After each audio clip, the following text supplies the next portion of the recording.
Hello बच्चों, इसके पहले के वीडियो में आपने दो समरूप त्रिभुजों के क्षेत्रफलों के अनुपात के बारे में आपने प्रमेय जो है सॉल्व किया था कि दो समरूप त्रिभुजों के क्षेत्रफलों का अनुपात जो होता है उनकी संगत भुजाओं के वर्गों के अनुपात के बराबर होता है।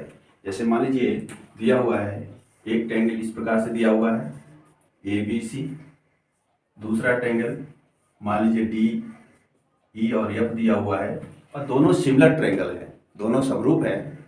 तो इन दोनों के क्षेत्रफलों में area of triangle ABC upon area of triangle DEF का जो रेशियो होता है इनकी संगत भुजाओं के रेशियो के वर्ग के अनुपात के बराबर होता है। मीन्स AB अपॉन DE का स्क्वायर या होता है BC अपॉन EF का स्क्वायर या फिर होता है तीसरी साइड जो है AC अपॉन DF का स्क्वायर। इस प्रकार से आपको जो है दो समरूप त्रिभुजों में इनके क्षेत्रफलों का अनुपात जो है इनकी संगत भुजाओं के अनुपात के वर्ग के बराबर होता है। जो आपके प्रश्न दिए हुए हैं दो समरूप त्रिभुजों के क्षेत्रफलों का अनुपात 164 और 225 के अनुपात में दिया हुआ है, तो उनकी संगत भुजाओं में अनुपात आपको ज्ञात करना है। करना क्या है, दो त्रिभुज तो आपको दिए ही हैं, तो आप लिख सकते हैं इसी रूल में आप किसी एक इनमें दोनों के अनुपात के स्थान पर 164 और 225 आप रख लेंगे। जैसे एरिया ऑफ ट्रायंगल मान लीजिए ABC दिया हुआ है जिसका एरिया 164 है, ये 225 दिया हुआ है और आपने लिखा एरिया ऑफ ट्रायंगल DEF। तो सीधे कोई भी एक साइड ले लीजिए क्योंकि उनकी संगत भुजाओं का अनुपात जो भी आएगा जो है इन सभी के रूप में ही आएगा, लेकिन आएगा सब एक ही जैसे, सभी बराबर होंगे। तो यहाँ पे कोई एक साइड ले लीजिए जो संगत साइड का अनुपात है, तो यहाँ रख लेंगे, यहाँ रख देंगे 164 अपॉन 225 AB अपॉन DE का पावर 2। बच्चों जैसे ये पावर 2 हटाएंगे सामने वाली संख्या रूट में चली जाएगी, ठीक है। तो ये हो जाएगा root 164 upon 225 equal to AB upon DE।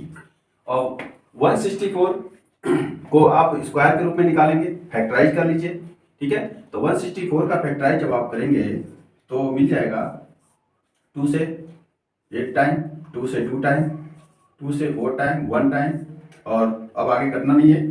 तो ये हो जाएगा 2 इंटू 2 इंटू 41 और ये हो जाएगा 15 इंटू 15 फैक्टर कर सकते हैं।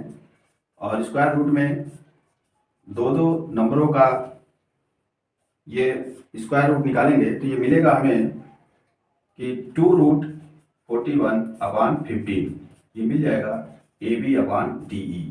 अर्थात AB अपॉन DE का मान जो है 2 रूट 41 अपॉन 15 के रूप में आपको प्राप्त होगा, ठीक है बच्चों। अगर इसी में मान लीजिए रेशियो आप चेंज कर दें, जैसे आप यहाँ पे केवल 64 कर दीजिए और 81 कर दीजिए वहाँ पे, तो इसी सोल्यूशन को इस प्रकार से भी कर सकते हैं।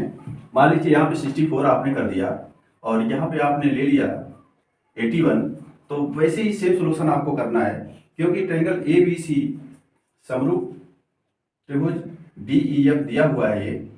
तो आप क्या करेंगे, इसमें इनके क्षेत्रफलों का यहाँ पे क्षेत्रफल 64 है, यहाँ पे 81 दिया हुआ है, तो आप सीधे सीधे लिख सकेंगे इसको। या तो ऐसे लिख लिया करिए त्रिभुज ABC का क्षेत्रफल त्रिभुज DEF का क्षेत्रफल बराबर, इसमें कोई भी साइड ले लीजिए AB बटे DE का स्क्वायर, और यहाँ इसको इसके वैल्यूज को पुट करेंगे तो यहाँ 64 हो जाएगा, ये 81 हो जाएगा, तो ये AB अपॉन क्या मिलेगा, DE मिलेगा इसका स्क्वायर। ये स्क्वायर हटाएंगे सामने की संख्या रूट में चली जाएगी, ये हो जाएगा 64 अपॉन 81, ये हो जाएगा AB अपॉन DE, ठीक है। तो 64 का जो वर्गमूल निकालेंगे वो कितना आएगा 8, 81 का 9, तो क्या मिलेगा यहाँ पे मिलेगा this implies AB upon DE equal to 8 upon 9। अर्थात इन दोनों में जो रेशियो प्राप्त होगा वो 8 और 9 का मिलेगा, ठीक है।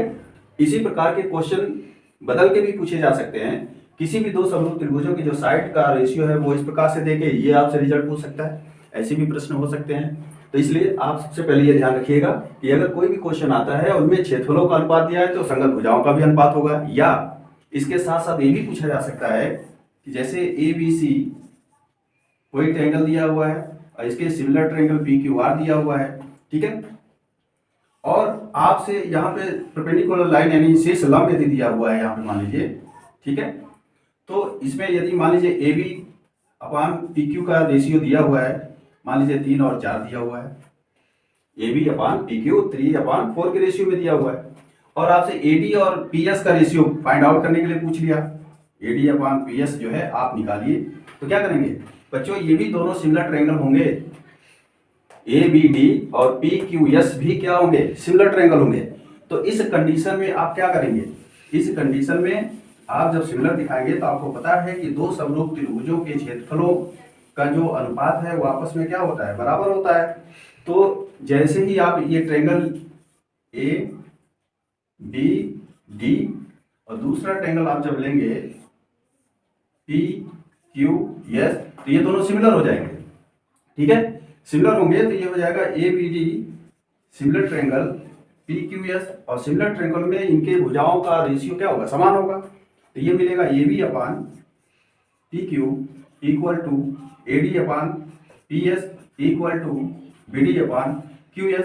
इसकी आवश्यकता नहीं है हमें, इसलिए क्योंकि AB अपान PQ दिया है, ध्यान रख लेंगे 3/4 हो जाएगा, और ये AD अपान PS ऑलरेडी है यहाँ पे, तो AD अपान ये PS हो गया। इस तरह से रेशियो आप निकाल लेंगे। ऐसे भी क्वेश्चन आपसे पूछे जा सकते हैं, ठीक है बच्चों। तो बच्चों उम्मीद है कि आपको इस सभी प्रश्नों के सोल्यूशन आपको समझ में आए होंगे। थैंक यू बच्चों।